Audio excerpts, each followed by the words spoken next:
And welcome to Cherry Pie Math. This video is actually a continuation of another video I made where it talked about determining proportionality. But this is part 2 where we're going to talk about unit rates that develop from these proportions. They are related. They are kind of a different idea in the sense that you don't need to know their unit rate to know if it's a proportion, but it helps a lot. And so we're going to talk about what a unit rate is and how you can find a unit rate from a graph, a table, and an equation that are proportional. So in a proportion, we always have to have two variables.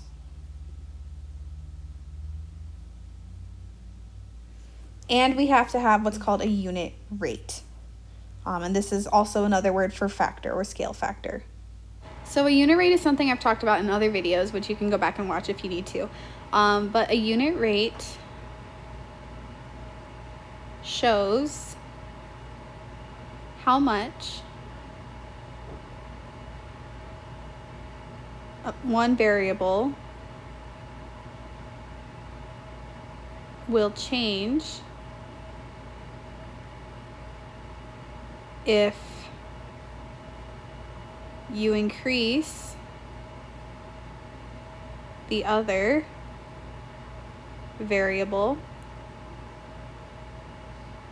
by 1. So if you kind of think about this in terms of like potatoes, like it's say $3 a pound or whatever. So 1 pound of potatoes is $3, and so the unit rate is 3, because for every 1 you increase, you get $3 of potatoes.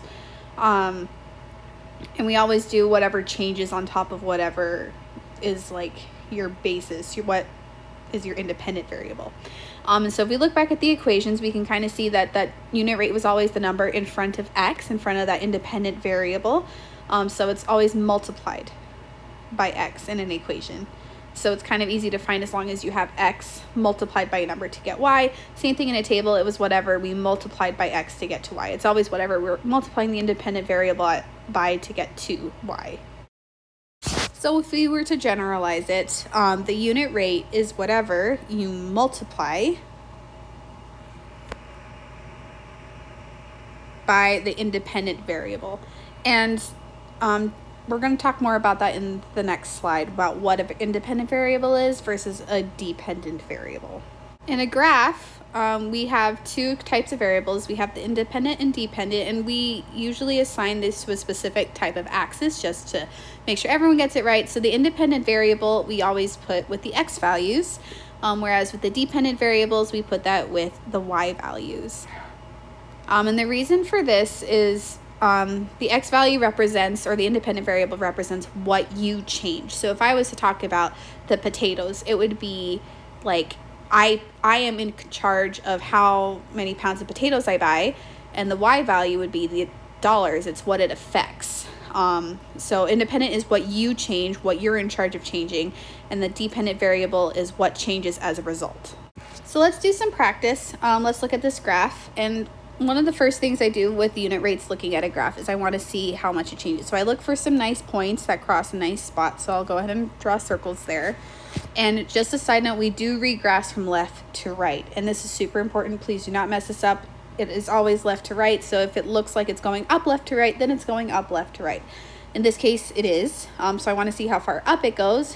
And from one dot to the next dot, it is 2 spaces to go up. So I would write up 2. And I also know it goes right 1 space to get to the next point, so I would go right 1. So now I would use this information and try to put it in a unit rate that would show how far I'm going up and across every single unit. So to make a unit rate using a graph, on the top we would put the increase in y over the increase in x. And I say those increasing, which is basically like your vertical change over your horizontal change. But it doesn't necessarily have to be an increase. It can actually be a decrease as well. And we'll talk about that in just a second. But another word for these unit rates that we will use in this unit and forever is slope. And if you're writing notes on this, just draw like a ton of stars around the word slope, because you are going to get really good at this word slope. It's vertical over horizontal change. So let's try to find some unit rates then. So let's look at this first one. first I want to find some of those really nice points, and I have one that goes through 0, 0. I know it's proportional then because it's a line that goes through 0, 0 through the origin. That was my requirement from way back in the video. I know this is a really long video, guys. Thanks for bearing with me. To find the unit rate based on this, I would want to find another point like this one, and I want to find what the vertical changes and what the horizontal changes. So I actually go down 1 and I go right 3.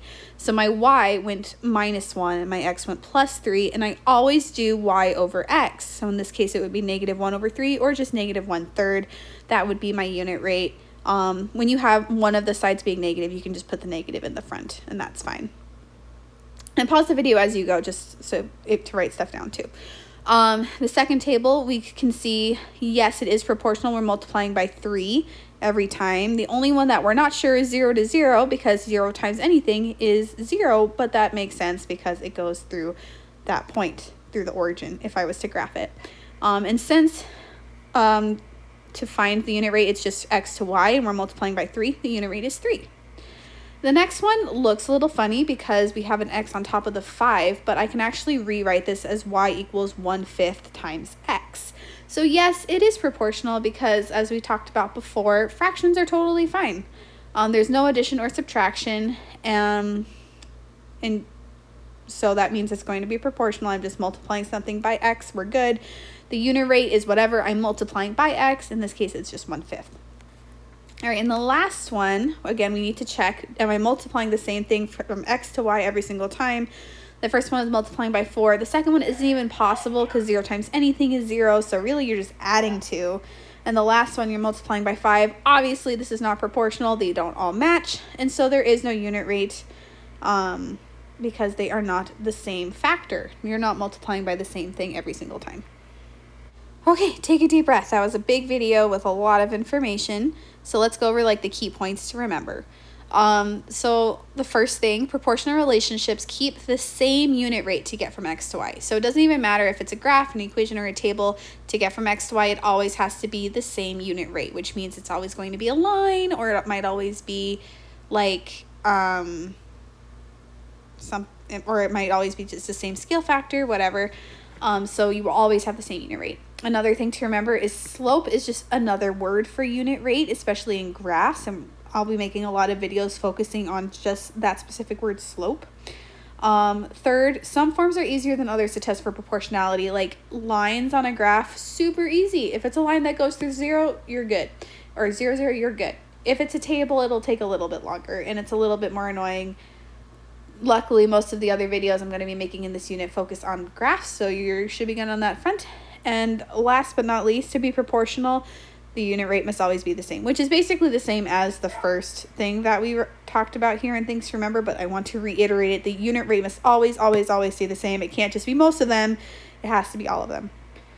But I hope that helps. I hope that helps kind of understand a little bit more about how to test for proportionality in graphs and tables and equations, and also introduce the idea of slope relating to unit rates.